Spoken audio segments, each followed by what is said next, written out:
Good morning, Canada. Rise and shine. Great to have you with us. I'm David Menzies, the Menzoid, your fearless warrior of wit, fighting back against the tyranny of political correctness. That's what we're all about, and this is Menzoid Mornings.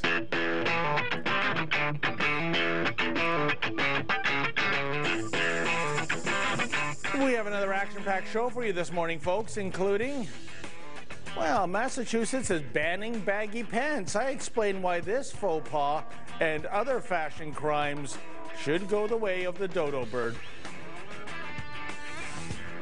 Paul McKeever of the Ontario Freedom Party, well, he's the man in the man cave with some good ideas for reforming auto insurance in the province. Talk about an Otters Who's Got Game. This little guy's a slam dunk at an Oregon zoo.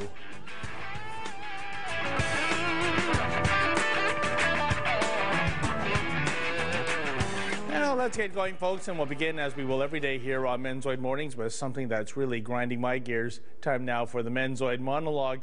Stay seated, folks. Coming up, Paul McKeever of the Ontario Freedom Party. Well, he's the man in the man cave with some proposals for reforming auto insurance. You'll want to hear what he has to say right after the break.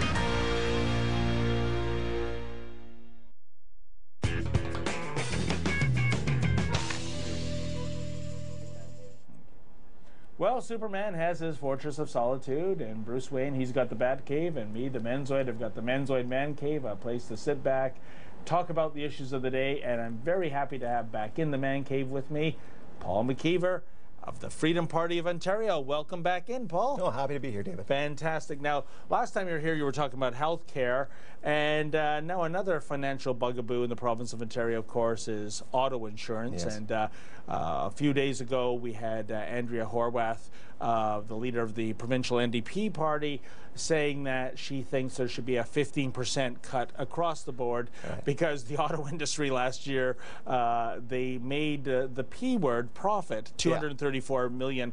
But this was following a few years where they've lost close to $1 billion and even over $1 billion. That's right. Now, what is the Freedom Party of Ontario's idea in terms of reforming auto insurance? I assume it's not a 15% cut across the board. No, that won't work. And I mean, you know, we've had government after government since the Peterson era reform the auto insurance system. Each time another government comes in, we get a new one. Each time we get a new one, it's worse. We'll pay higher premiums. We get lower benefits. In fact, just in 2010, the reason they realized a $233 million profit in 2011 was because in 2010, the Liberal government said, you know what, those statutory accident benefits that used to have a $100,000 cap, now they're going to have a $50,000 cap. We'll give you half as much, but for the same price. All right, so that's the game we're playing now. And I don't think it works for anyone. I don't think it works for insurers. It doesn't work for the insured. It might work for the government because they're offloading some of their healthcare costs onto the private sector. But what really needs to happen is to say, look, this was brought in 1990.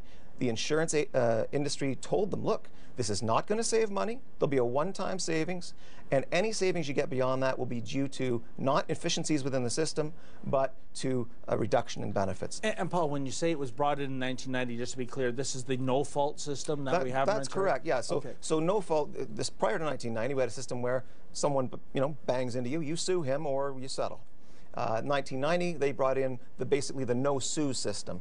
So for the first $1 million, you just make an application. You're self-insured. You tell your insurer, my car's been damaged or I've been damaged. I need some money. You fill out an application. If the doctor signs off, you get the money up to some limit. Which, of course, and by the way this was sold, Paul, was that the idea that we will avoid very expensive, very time-lengthy delays in terms of getting claims settled.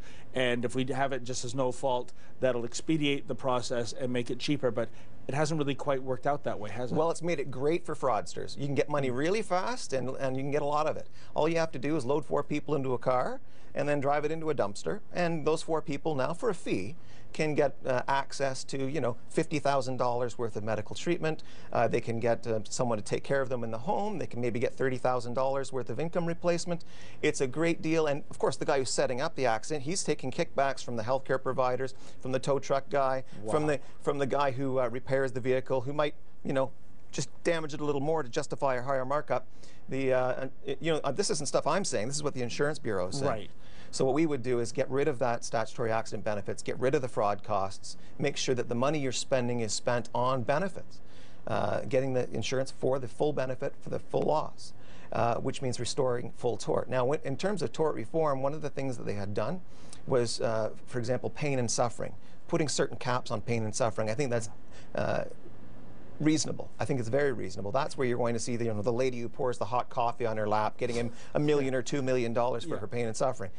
Pain and suffering is inevitable in an accident, but what we really need to have insurance for is repairing our bones, having that emergency surgery, keeping us on temporary, you know, support while we're recovering, not for, you know, you shouldn't have hit me, now I'm really going to stick it to your pocketbook so I can have a vacation home in Florida. That's not what the insurance should be designed for. I think it's reasonable to have tort reforms in that regard. And, you know, and for all the honest Ontarian drivers out there who don't have claims, who don't get into accidents, and don't get tickets, and yet every year still seeing their premiums rise. Yeah. You know, this system is broken too, right? Oh, you bet. And you know, someone's got to do it. I mean, eventually everyone's going to have some kind of fender bender, and see what happens to their premiums.